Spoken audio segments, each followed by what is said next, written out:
ಈ ವಿಡಿಯೋದಾಗ Royal Enfield 350 classic Royal Enfield second hand ಮಾರಾಟಕ್ಕಿದೆ. ನಿಮ್ಗೆ ಈ ವಿಡಿಯೋದಾಗ ಅದರದ ಮಾಡಲ್ಲ, ಎಷ್ಟನೇ ಓನರ್ ಐತಿ, ಎಷ್ಟು ಕಿಲೋಮೀಟ್ರ್ ಹೊಡೈತಿ, ಟೈರ್ ಕಂಡೀಷನ್ದಾಗ ಹೆಂಗದಾವ, ಮತ್ತು ಬೈಕ್ ಕಂಡೀಷನ್ ಐತಿಲ್ಲೋ, ಪೇಪರ್ಸ್ ಕ್ಲಿಯರ್ ಅದಾವಿಲ್ಲೋ, ಫೈನಲ್ ಪ್ರೈಸ, ಏಜೆಂಟ್ರ ಮೊಬೈಲ್ ನಂಬರ ನಿಮ್ಗೆ ಈ ವಿಡಿಯೋದಾಗ ತಿಳಿಸ್ಕೊಡಕ್ಕೆ ಇಷ್ಟಪಡ್ತೀನಿ. ಹಾಗೆ ನಮ್ಮ ವಿಡಿಯೋನು ಯಾರೇ ಹೊಸಬ್ರು ನೋಡ್ತಾ ಇದ್ರೆ ದಯವಿಟ್ಟು ವಿಡಿಯೋ ಪೂರ್ತಿ ನೋಡಿರಿ. ವಿಡಿಯೋ ಇಷ್ಟ ಆತಂದ್ರೆ ಲೈಕ್ ಮಾಡಿರಿ, ಎಲ್ಲ ಕಡೆ ಗೆಳೆಯರಿಗೆ ಶೇರ್ ಮಾಡಿರಿ. ನಮ್ಮ ವಿಡಿಯೋ ನಿಮಗೆ ಡೌಟ್ ಅನಿಸಿದ್ರೆ ಕಮೆಂಟ್ ಮಾಡಿರಿ. ರಿಪ್ಲೈ ಮುಖಾಂತರ ನಾವು ನಿಮಗೆ ತಿಳ್ಸೋಕೆ ಗೆಳೆಯರಿಗೆ ಪ್ರಯತ್ನ ಮಾಡ್ತೀವಿ. ಮತ್ತಿಂಥ ಒಳ್ಳೆಯ ಸೆಕೆಂಡ್ ಹ್ಯಾಂಡ್ ವಿಡಿಯೋಗಳಿಗಾಗಿ ನಮ್ಮ ಯೂಟ್ಯೂಬ್ ಚಾನಲ್ ಕೂಡ ಸಬ್ಸ್ಕ್ರೈಬ್ ಮಾಡ್ಕೋಬೋದು. ಬನ್ನಿ ಗೆಳೆಯರೆ, ವಿಡಿಯೋ ಅದರ ಶುರು ಮಾಡೋಣ. ಗೆಳೆಯರದು ರಾಯಲ್ ಎನ್ಫೀಲ್ಡ್ 350 ಕ್ಲಾಸಿಕ್ ಬೈಕ್ ಕೂಡ ಸೆಕೆಂಡ್ ಹ್ಯಾಂಡ್ ಮಾರಾಟಕ್ಕಿದೆ. ಇದರ ಮಾಡಲ್ ಗೆಳೆಯರೆ 2020 ಐತಿ.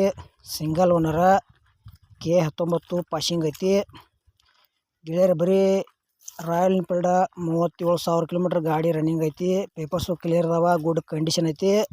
ಹಿಂದಿನ ಟೈರ್ ಹೊಸದೈತಿ ಅಂತ ಹೇಳ್ಯಾರ. ಮತ್ತು ಈ ವಾಹನದ ಬಗ್ಗೆ ನಿಮ್ಗೆ ಇನ್ನೂ ಹೆಚ್ಚಿನ ಮಾಹಿತಿ ಬೇಕಾದ್ರೆ ಏಜೆಂಟ್ರ ಮೊಬೈಲ್ ನಂಬರ್ ಹಾಕಿರ್ತೀವಿ. ಫೋನ್ ಹಚ್ಚಿ ತಿಳ್ಕೊಂಡು ಖರೀದಿ ಮಾಡ್ಕೊಳ್ರಿ.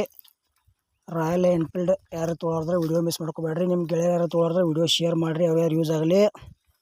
ಫೈನಲ್ ರೇಟ್ ಏನು ಹೇಳ್ಯಾರಪ್ಪ ಗೆಳೆಯರು ಅಂದರೆ 2020 ಮಾಡಲ್ ಐತಿ. 1,80,000 ರೂಪಾಯಿ ಹೇಳ್ಯಾರ. ಒಂಚೂರು ಹೆಚ್ಚು ಕಡಿಮೆ ಆಕೈತೆ ರೇಟ್ನಾಗ. ಇಷ್ಟ ಆಯ್ತು ಅಂದ್ರೆ ಈ ವಾಹನ ಕೂಡ ಖರೀದಿ ಮಾಡ್ಕೋಬೋದು. ಮತ್ತು ಈ ವಿಡಿಯೋ ಇಲ್ಲಿಗೆ ಮುಗಿಸ್ತಾ ಇದ್ದೀನಿ. ಮುಂದಿನ ವಿಡಿಯೋದಾಗ ಮತ್ತೆ ಸಿಗೋಣ. ಎಲ್ಲರಿಗೂ ನಮಸ್ಕಾರ.